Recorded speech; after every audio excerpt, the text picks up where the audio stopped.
dot, what is it, dv dt? Negative dt. Negative d. Oh, wait a minute. What the hell does this mean? Man, what's wrong? Can you turn on the Magnetic flux. Okay, I'm gonna turn on the light. Alright, fine. Here. Okay. Hey, tell me what this means. Magnetic flux. What is magnetic flux a matter of?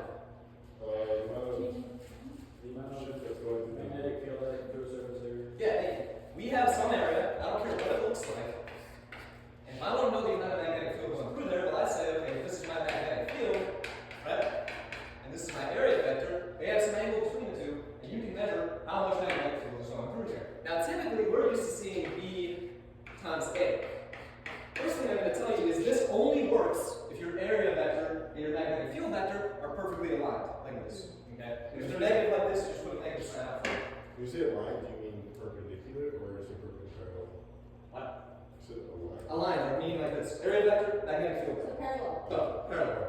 Yep. Alright, moving on. Oh, yeah, okay. So we were talking about that, yeah, that's induced. Who can tell me which way the current is going to go through this loop? Right now. First one wins. Well, actually, before I ask, thank you. Before I ask that, what is the goal of the current? What does the current want to do right now? Why is the current induced? Because of the magnetic field. The magnetic flux, or in other words, the amount of field per unit area is increasing through our area. And the current is like, well, that sucks. Which is why it induces its own magnetic field by going around this loop. If you don't believe me, loop, right-hand rule. Oh, if I run a current through here, the field is going to thread right through that loop, depending on what situation I'm in. Great. Okay? So it wants to oppose the change in magnetic flux. If we go from here to here, then is our change in magnetic flux positive or negative? Right? Going from here to here. It's positive. Positive, okay. So you have an area, and the flux has started to increase into that area. What does the current want to do? Induce its own magnetic field to oppose the change. So which way should the magnetic field due to the current be going? Up. Right? Makes sense to everybody? We went from no field lines to these field lines, so the current is going to say, boom. It's going to go that way. If you want to check which way it's going to go, well, find the intended direction for the magnetic field. If it's this way, oh, my current's going counterclockwise. Any questions? Am I going too fast? Yes. Okay, so I put the right-hand rule used to find the direction. Oh, sure. Okay. So let's say that I have a loop. Magnetic field is increasing like this. Right? Magnetic field increases up. Which way should my induced magnetic field go? Down. Okay. Thumb, boom, down. That's it. Okay. Your thumb will point in the direction of the induced magnetic field due to the current in that loop. Gotcha. And your fingers will curl around the direction of the current. Okay? So you start with the direction that you want your magnetic field to go. And there's a very comprehensive slide on that, as you can see. But how do we feel about reasoning this out intuitively with changing magnetic fields? Viviana, what's your struggle? Like, well, the first time we went over this, I was kind of like, what is happening? Okay. We have a loop. Oh, what's happening? Then we turn on a magnetic field coming from this device. Now there are magnetic field lines going through that loop, right? So this is a conductive material. Remember, when a current runs through a wire, it will create a magnetic field that looks like that, doesn't it? Which means that if I run a current through this wire and I grab that current, the magnetic field due to that current might go this way or might go this way. If you take the right hand rule, huh? Well, if I go and grab this section of wire, it's still going up. This section of wire is still going up. Right? The point of tangency from here to this wire will make it so that all of the field will either go directly up or directly down through that loop. So here's what happens. If I induce a magnetic field going up through the loop, the current will do whatever it takes to oppose that change. It will generate a magnetic field to oppose that. That's the idea. And here's your slide. This is in the Unit 4 slides. So refer to it if you're curious. But that's the idea. By the way, all we know from this is the direction of the current in the loop and the direction of the induced magnetic field, right? We don't know the magnitude. Wait a minute. There's a formula for that. So the change, the external change in magnetic flux will give us the magnitude of the induced EMF. By the way, right, when we talk about an induced EMF, what do we think that means, right? It's kind of disconnected because the magnetic field changing, fine. Why doesn't that induce a current? Well, it does. The EMF is what defines the current. So in other words, changing magnetic field causes a changing electric field, right? The EMF causes the current, right? So if I have a circuit with a voltage source in it, right? A current only runs through this thing if the voltage is, if the circuit is closed, there's a voltage from this end to this end, which causes current to flow. So typically we say V is equal to IR, but it's more like I is dependent on V and R. You apply voltage, you get a current, and your resistance will define how much amperes of current you get. So that's the idea of resistance. Saying that it induces an EMF is the equivalent of saying there will be some current. We just don't know the magnitude of that current because we don't know the resistance of that loop. Any questions? And by the way, I know that integrals are scary, right? Because we have with flux, magnetic flux is B dot dA. Oh my gosh! But really, look at what that actually means. Okay? Let's say I want to find the area of the circle. How did we do that before? Anyone remember? If I want to find the area of the circle, what do I do? I know it's pi r squared. Watch how it happens though. If I want to go from, huh? Take out that constant. Wait a minute. Just a minute. So if I want to capture this whole area, the way that people decided to do that is, why don't I take a bunch of rings of width dr and circumference 2 pi times r to whatever that radius is of the ring that we're choosing, and integrate out from 0 to the big radius, right? 0 to r. Oh, 2 pi r dr. 2 pi pulls out, and you get r squared over 2, and the 2's cancel, you get pi r squared, right? The point that I'm trying to make is that this integral form allows us to account for any area. Typically, the flux would just be a measure of, oh, if I have a circle, duh, it's the magnetic field through that circle, pi r squared. That's where pi r squared comes from. Now you know how to work with literally any area you're given. Usually it would be a circle or a rectangle. What's the area of a rectangle?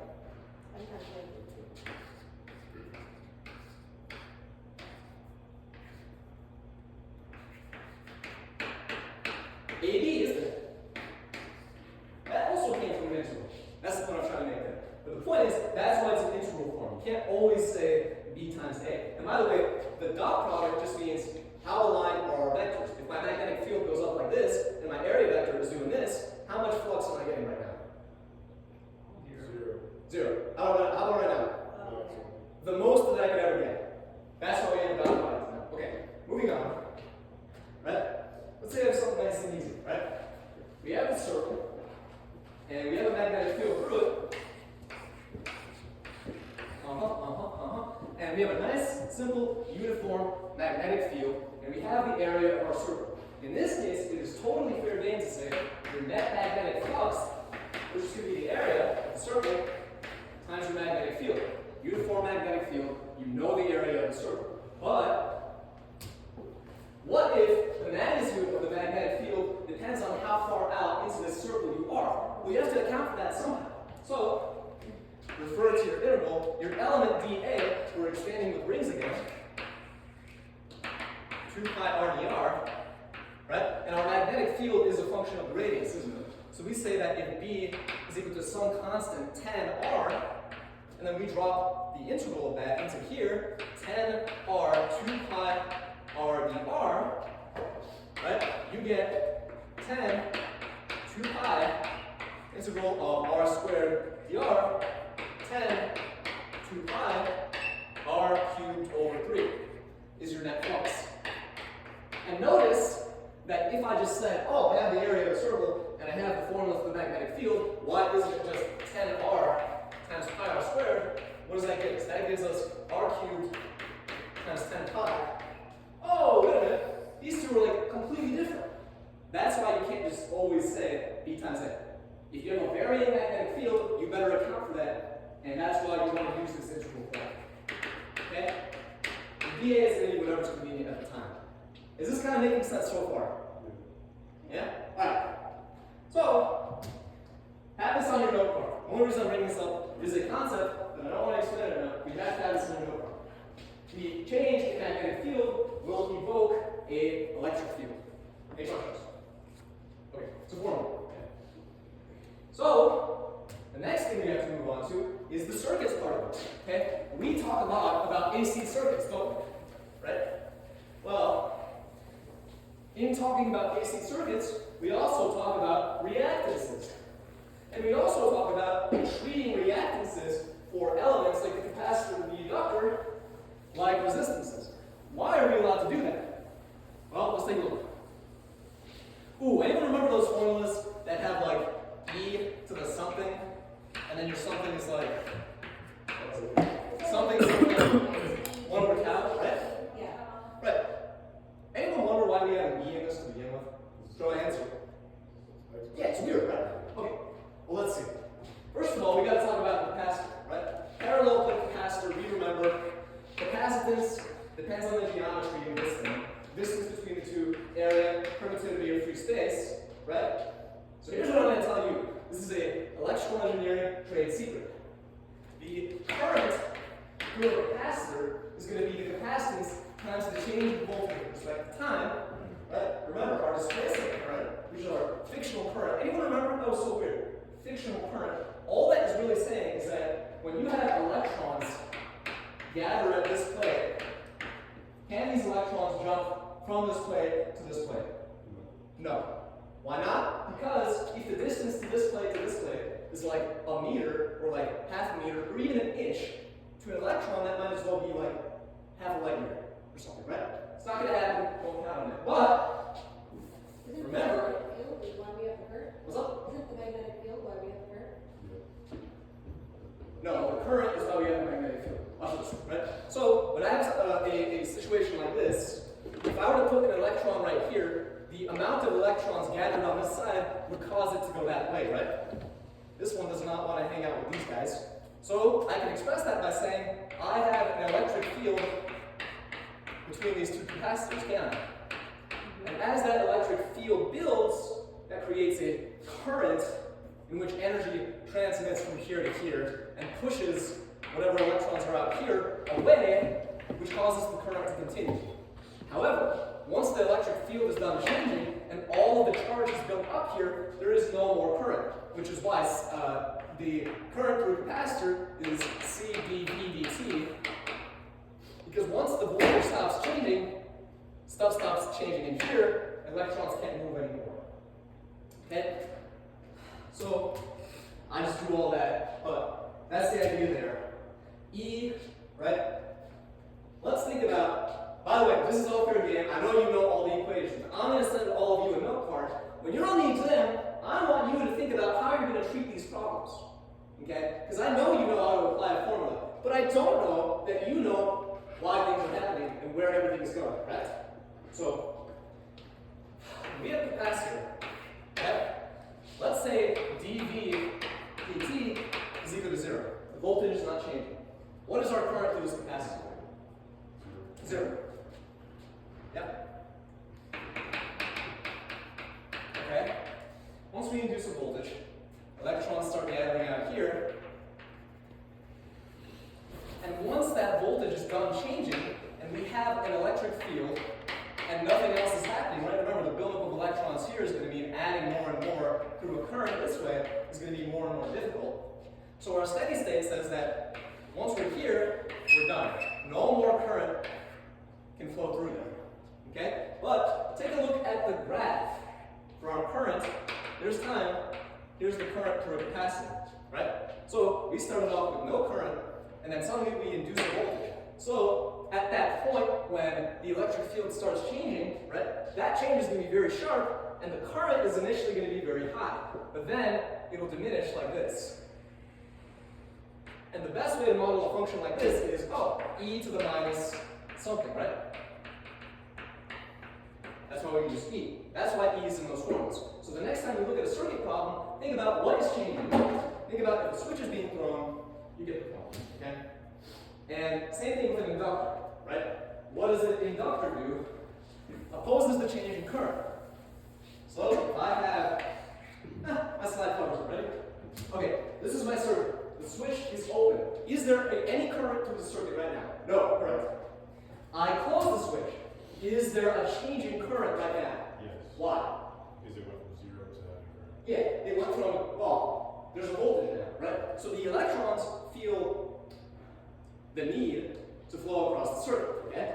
Once they get to that inductor, as that current flows through the wire, you create a magnetic field through those loops. Wait a minute, creating a magnetic field through a conductive loop will cause that loop, the current in that loop, to create an opposing magnetic field. We talked about that just like 20 minutes ago. That's what happens in an inductor, and that's why the induced EMF will cause a current going the other way to initially oppose the change.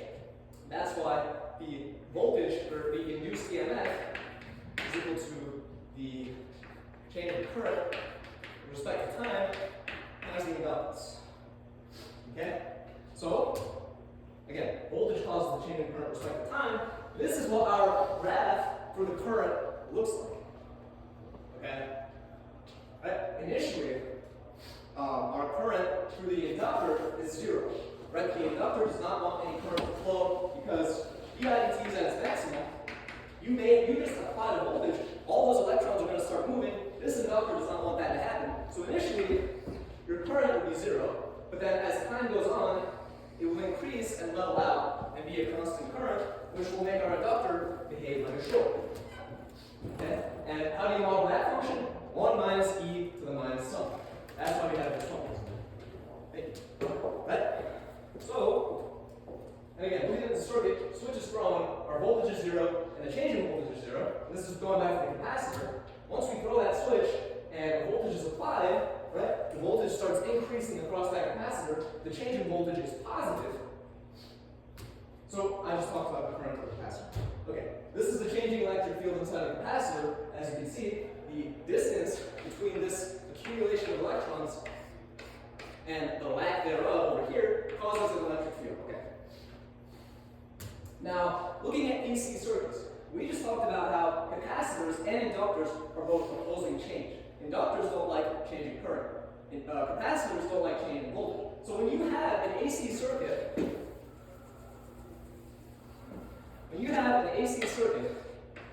right? Let's just look up here for a minute. And our current. Is our voltage changing in an AC circuit? Alternating current circuit. Is our voltage changing? Or it is. Why? Because it's alternating. It is alternating. How do you alternate a current? Well, if I induce a voltage like this, current will go that way. If I switch my polarity halfway through, this is plus, suddenly it will switch and go the other way. So in an AC circuit, that is happening very quickly. 60 hertz, in fact. 60 times per second, you are changing the polarity of this voltage, and that causes the current to oscillate back and forth. And what did we just talk about with inductors and capacitors? Capacitors oppose change in voltage. Inductors oppose change in current. So at steady state, when everything is done changing, your capacitors will be like an open, they won't allow current to get through, and your inductors will behave like a short, because the current is constant, nothing is changing, current can just flow freely through. But when stuff is changing, they almost behave like resistors, which is where that reactance comes from. Right? So that's the idea. We have things changing at high frequencies. We have our RMS, on average, you're going to have some amount of current and some amount of voltage. That's where your root mean square stuff is. And in AC circuits, your inductors and capacitors will behave sort of kind of like resistors because everything is changing. That's what impedance means. Okay? Alright. Now we can do questions. Okay. So it's been 25 minutes. Let's spend the rest of this time thinking about the things we learned and thought about and apply them to some questions. So I have 2 former exam questions and 1 homework question that I think is interesting. And then while we do these out, I will come up with a question. Okay? Did some of that stuff make sense? Yeah. Okay? Like, I know that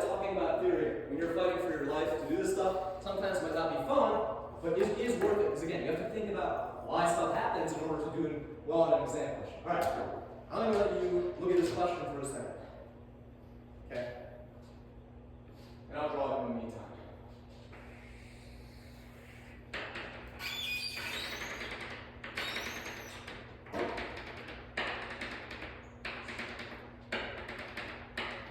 All right. Just show of hands when you're ready.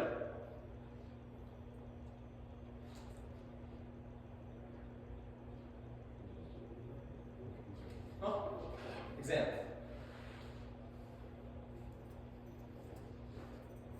So this might be something that you would get on an exam. Can't guarantee it this time, but this is something that he thought to be fair game last year. Okay. Alright.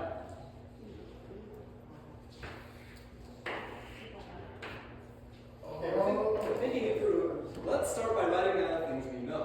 Okay? So, can anybody tell me what my givens are right now? Give us the direction of current. Direction of current is?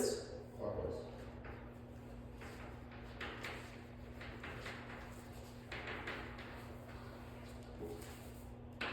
Okay, it's going clockwise.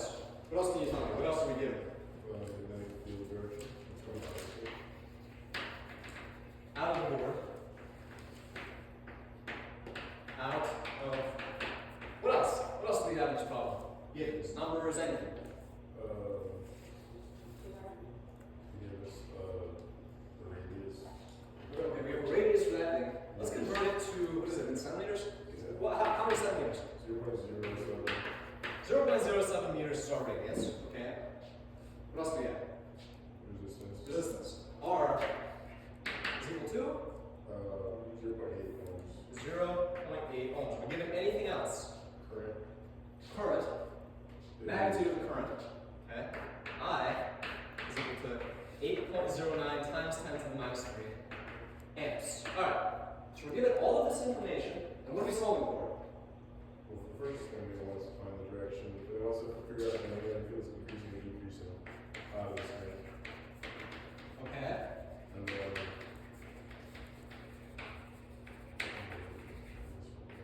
Alright. we want to find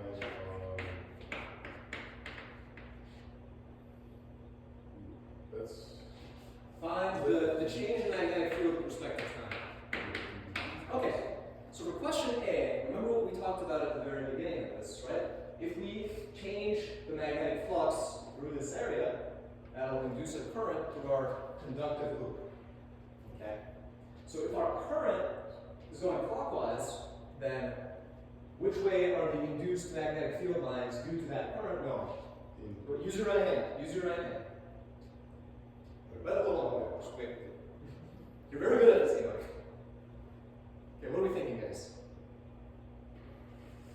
Current's going clockwise, so in this case, since you're given the current direction, loop your fingers in the direction of current. Okay, that means that the magnetic field due to the current is going into the board. Like that. And remember, the current is inducing a magnetic field to oppose the change. So if the field lines that the current creates are going like this, and the magnetic field is coming out of the board, then is this magnetic field increasing or decreasing? Those dots right there. What do we think? Okay, I have one vote for decreasing. What are you guys thinking? decreasing. Decreasing? Okay. Decreasing. What'd you say? Decreasing. Okay, we have one for increasing. Alexandra? I'm abstaining. What was that? I'm abstaining. Abstaining? Okay. Kelsey? Well, what's our step-by-step process, right? Okay. Current going around like this. Yeah. So that means that the magnetic field due to that current goes into the board. Right? So the magnetic field that the current produces goes into the board. And the external magnetic field is coming out of the board. So somehow that external magnetic field is changing to induce this current. Okay, the current wants to resist the change.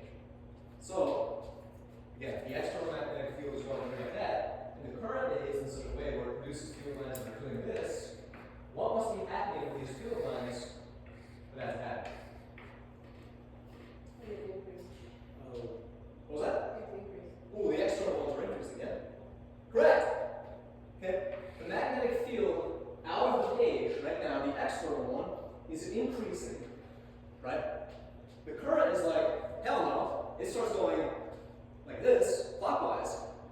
that induces a magnetic field into the board to resist the change. Does that make sense? So wait, so it's decreasing or increasing? Increasing. That external magnetic field is increasing. Okay. Okay. Any questions there? Right? We're given the direction of current, which means that we know the direction the current is inducing magnetic field, and whichever direction that is, it's being done that way to oppose the change in the external current. Okay? Alright. So, part B, are we ready to move on? How are we feeling, guys? If you need another minute, I can wait another minute. Thumbs up to move on. Thumbs down to not move on. You're like in between, or? Yeah. Thumbs up? Okay, wait. Okay, so. Should have people explain it. I That's don't how know. you- I that's don't how want you- to explain it. Well, like, try to, that's how you. Well, that's how okay, you- okay. that's how you draw the thought pattern. How about this, how about this, how about this? You counting it doesn't like. How about this, right? I have a loop, and how about this? We'll start with the magnetic field external to this loop. Let's say I induce a magnetic field into this conductive loop. Okay? That means what? Like what's happening? What's the Or direction? which way is the field? First of all, the field lines are going into this loop, right? And they're increasing. I just said that it's inducing into the loop. Okay? So, is our magnetic flux through this loop changing? The amount of field lines through this loop, is it changing? Should induce. No, just the external. So the magnetic field is going. I'm saying I just turned on the magnetic field coming out of my hand into the board, and it's facing this loop. Yeah. Is the amount of field lines in this loop increasing or decreasing? It's increasing, right? Yeah. Or, I just turned the magnetic field on. Okay. So that means that I have an increase of field lines into here, which means that the current is going to behave in some way to create field lines in which direction? Opposing change. Out of the loop, correct? Okay. Well, out, like that, my thumb is going out, so which direction is my current going to go? Counterclockwise. Does that make sense? Yeah. Whatever it can do to oppose the change, that needs to flow counterclockwise and induce a field going out. That's what it will do.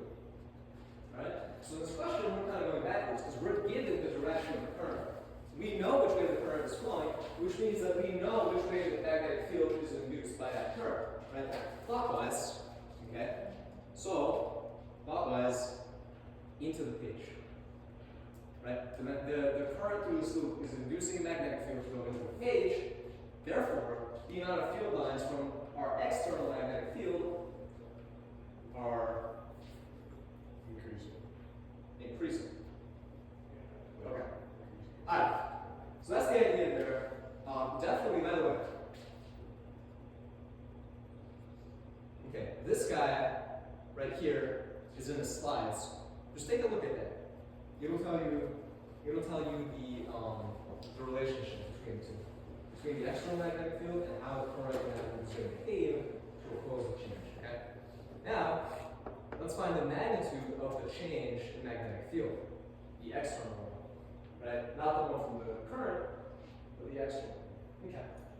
Well, we're given a magnitude for our current, and we are given, let's see, yeah, that's our magnitude, right? So, what's our formula for the induced EMF? In this loop. Flex. No, isn't it negative L, D, I over dt? No, that's for No, neutral that's- distance. Yeah. That's for the is it? Minus the The EMF induced in this thing. And by the way, when I say EMF, I just mean the thing that's going to cause the current to go a certain way, right? It's negative D magnetic flux over dt. Okay. Alright. What is our change in magnetic flux? the bar here will be .da. Yep. Okay. Is our area here changing? No. Our area is not changing. Our area is constant. What's our area that we're looking at? Higher expansion.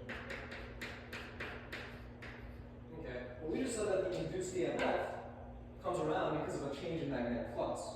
Right? If the magnetic flux depends on the area you're looking at, and and the magnetic field, one of those has to be changing in order for there to be a changing magnetic flux. So in this case, what is changing? Field. The field. So d b dt. And by the way, right, the area vector of this thing, whichever direction you pick for it, it's either this way out of the board or into the board. For now, it doesn't matter. You're looking at the magnitude of the flux. Okay. The area vector and the magnetic field, are they aligned? Are they aligned? The area vector? The area vector of this loop and the magnetic field, are they aligned? They're opposite. Wait. Just, how about, I'll ask the question like this, right? Is this area of this circle absorbing the maximum amount of field lines? Is it scooping up all of Yes. these field lines? Yes, it is. Therefore, when we take the dot product, we don't have to worry about that. We can just multiply the amount of field times the area, okay? Alright, so we have a changing magnetic field times our constant area. Okay? So, the magnetic flux with respect to time, that's what it's equal to. The change in magnetic field with respect to time times our constant area. Okay?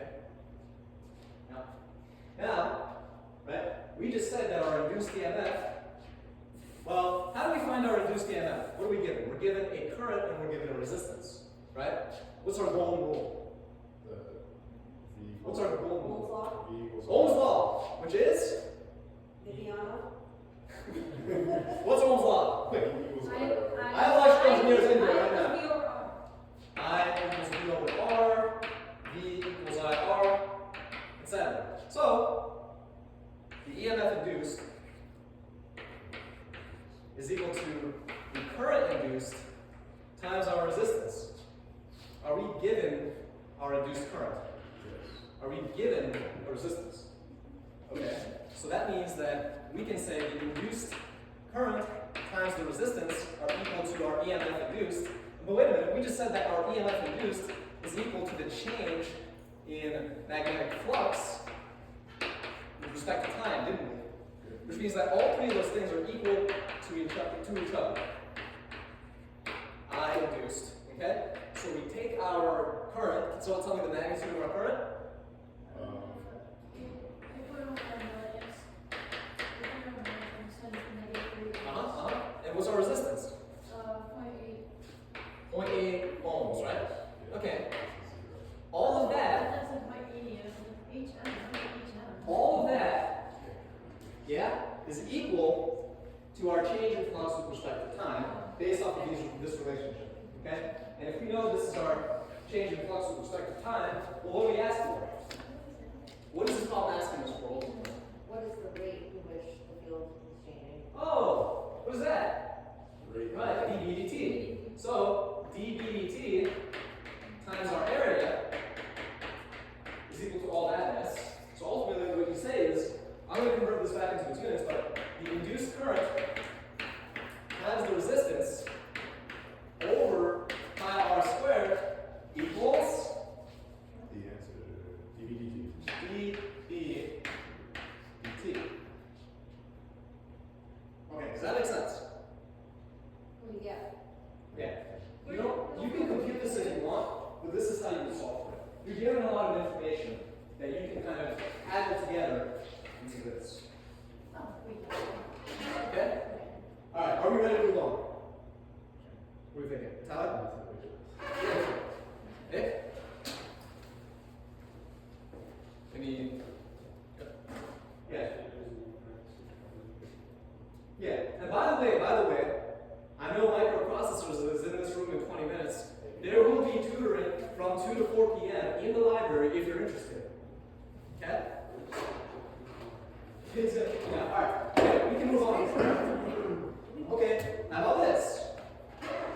Ooh, wait a minute. Now we have to completely change our thinking. We're not thinking in terms of fields anymore.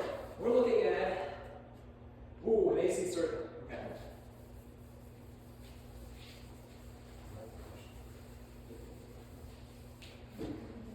So yeah, take a look at that problem. I'm going to erase all this crap.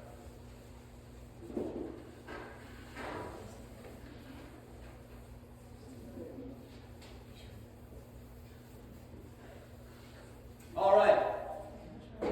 Okay, let's start again. What information?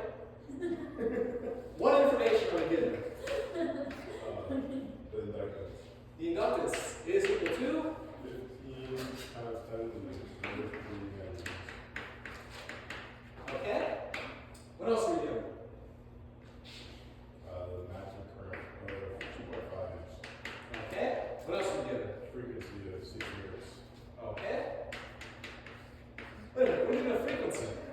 And we're dealing with sines and cosines. What should we do? What should we do? Omega. What's our omega? Omega equals, was it 2 frequency? 2 pi f, which is Omega. 120 pi radians per second. Alright. What do we got here? 15 millihenry inductor pairs that current. With that maximal amplitude, what is the self-induced EMF? Ooh, who has the formula for self-induction here? Oh, it's negative L D something. Oh! Negative LVIDT, is that right?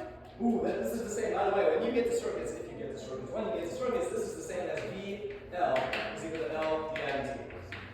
But anyway, alright, this is our induced EMF. We have an inductance that we're getting. What's our inductance?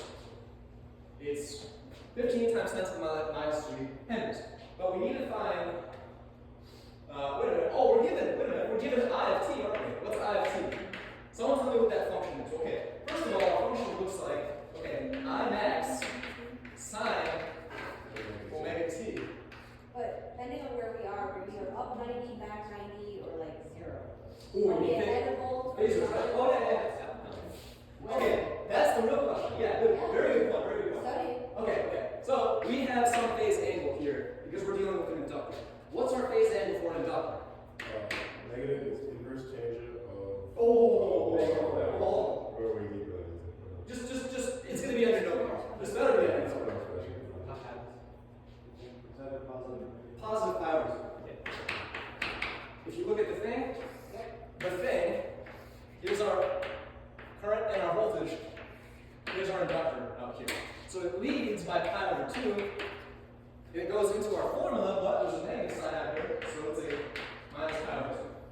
Because it's minus 5.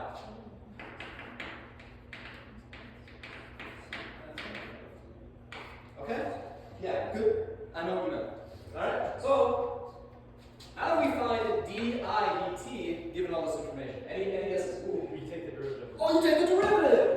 Oh, I got a bunch of Cal 3 students in here, don't I? So you better know how to do this. Okay. Sorry, Alexandra. But you're with Professor Reed, so you're in good hands. Alright. So, don't tell me what d I dt is, right? You got 1 minute. You got 20 seconds. Go. Oh, it's omega I max cosine omega t minus I half.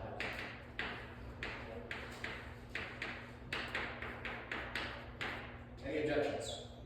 This is right. Yeah. Okay. So, if I'm calculating my induced EMF, well, first of all, if I have something in here that takes time as an input and it's a function, then this is what? What did you do? What did I do? I took a derivative. Took the derivative. No. J-roll. With And the then 3. Yeah, pull up the omega because this is with respect to time. This is a constant. Omega goes in front. The sine flips to a cosine. Gotcha. Good. Okay. Oh, I see. Okay. Okay, now here's the thing. Our induced EMF is going to constantly change because we have a time varying function, which means that our induced EMF is going to be minus L times that di dt, omega I max cosine omega t minus pi over 2. Now plug in all your numbers. The induced EMF as a function of time is then what? You have all this information. Oh, it's going to be negative 15 times 10 to the negative 3. Huh? Times. Times. 125. 125. Times 2.5. 2.5. Times cosine. Cosine 120 pi. 120 pi t minus pi over 2, and you're done. This would be your final exam answer. Okay? Any questions? Alright, take a photo, because we have one more question after this, so we're going to look at. If you need to take a photo, do it.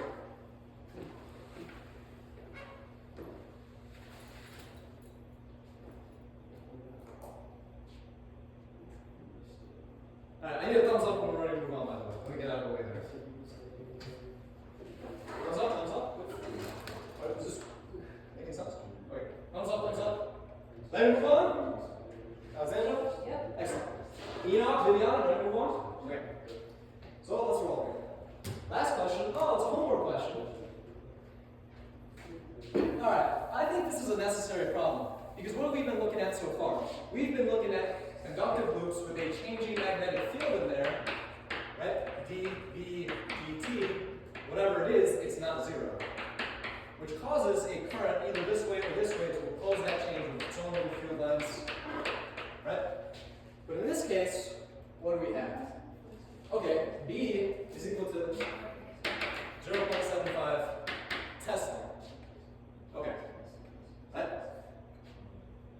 So, is there an induced EMF? $1 million question. First of all, is our magnetic flux changing? Yes or no? $1 million question. Yes. We have two no's, we have one yes. What are we saying? Is our magnetic flux, so in other words, is our amount of field lines through that area of that rectangle changing? No. We have yet one yes, three no's. Is our amount of field lines through that area of the rectangle changing? No. We have four no's, we have one yes, five no's, No. six no's. 7 no's. No. Okay, I'm hearing Six no's. six no's and one yes, Can we explain? two yeses, and the two yeses are correct. Damn. That's right. Our magnetic flux is changing, right? Okay. Explain the diagram. Wait, you said magnetic field? I thought you said field. Field, yeah, well, no, you said flux. Flux is the amount of field. Wait, wait, is that what I said? Did I say the amount of field lines? You Well, the said field field. lines- Oh yeah, oh yeah, oh yeah. Well, as that thing slides along, right? Let's say this was here initial. Once we slide that thing a little bit more, our area looks like this. So the amount of field lines to that area has increased, hasn't it? I know I asked that in a very bad way. I was a little naughty with how I asked it. I'm sorry. But I was bad. I apologize. But anyway, what's changing in here? Okay, fine. We all agree that the magnetic flux through that area is changing, correct? Yes? Magnetic flux is changing. Now zero, okay? Wait, So if our magnetic flux is our integral of B dot dA, which one of these is non-constant in this problem? Yeah. dA. Our magnetic field is 0.75 Tesla everywhere in the region. Yeah. So our area must be changing. Here's the other $1 million question. What is our area of that rectangle with respect to time? This is weird, isn't it? Our area is changing with time. But, huh? It's bigger. It is getting bigger, but like by how much? Oh, it's gonna be 4, it's like length times width, but you have the width is changing. The width is changing, right? Okay, so it's going to be our constant length. What's our constant length? 0.04 meters. And then what's changing? Our width, isn't it? So, the width. Well, how is our width changing? What causes the width to change? The fact that the bar is moving. The bar is moving, right? So, if we say that, okay, our width is going to be, well, how many meters for every second that passes, by how many meters does the width change there? So, 5 seconds have passed. This thing is moving at 3 meters per second, which means our area, that length, just got 3 meters per second times 5 seconds longer, 15 meters, which means that our area, or excuse me, that length, as a function of time, is just green t. That length varies with time because that bar is moving across, okay? So, when we go down to say what is our magnetic flux with respect to time to induce our EMF through this thing, yeah? Well, our change in magnetic flux with respect to time is our magnetic field, 0.75 Tesla, times that function for area, which is times 0.04 times dt, isn't it? As time goes on, our area changes because of this. That width is constant, but that length increases by 3 meters every second. Okay? So, what do?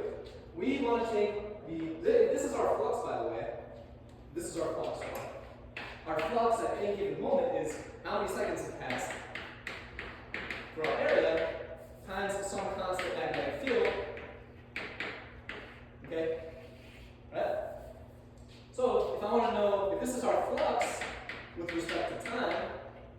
then what do we have to do to find the change in flux with respect to time? Take the derivative. Take the derivative. What's the derivative of this right now? Derivative is that just a constant. What's the derivative? Okay, wait a minute. This is a constant, this is a constant, and this is a constant. All of that is in front of our t, isn't it? Right? So it's just going to be 3 times 0.04 times 0.75 without this t. T is gone. This is a change with respect to time. Okay? That's our flux. That's our change in flux, rather. With respect to time, I got to erase all this stuff. Okay? All right. And what did we say our change in flux with respect to time is equal to? The induced EMF. Which means that the magnitude of our induced EMF must be that number right there, 3 times 0.04 times 0.75, right? And what are we solving for in this problem? It's asking what's the current to the resistor? Yeah, the current through the resistor. Well, E equals R. what's Ohm's law? V equals R. V equals R. What's our V in this problem? What's our V in this problem? Yep. E The induced EMF. That EMF induced, which means the induced EMF is equal to the current times that 5 ohm resistor. Okay. So, how do we solve for current? Do we have induced EMF? We just solved for it, didn't we? It's this mess right here. Which means we replace this side, induced EMF, with 3 times 0.04 times 0.75. Okay? And what do we have to do to solve for current here? Alexandra? What? What do we have to do to solve for current here? Apply those numbers. Well, hold on. Move resistance on the other side. Yeah, divide this by resistance. So you get, I'm going to just rewrite it. Oh, okay. 3 times 5 times 0.04 times 0.075 is equal to our current through that loop. And from there, you just plug stuff into your calculator. That's the idea. Okay, that's time. We are over by 2 minutes. So Thank you, Sasha. I know I went through very quickly. Does that stuff like how was it? Like make sense? I will be tutoring from 2 to 4, and I will not be going that fast when I tutor.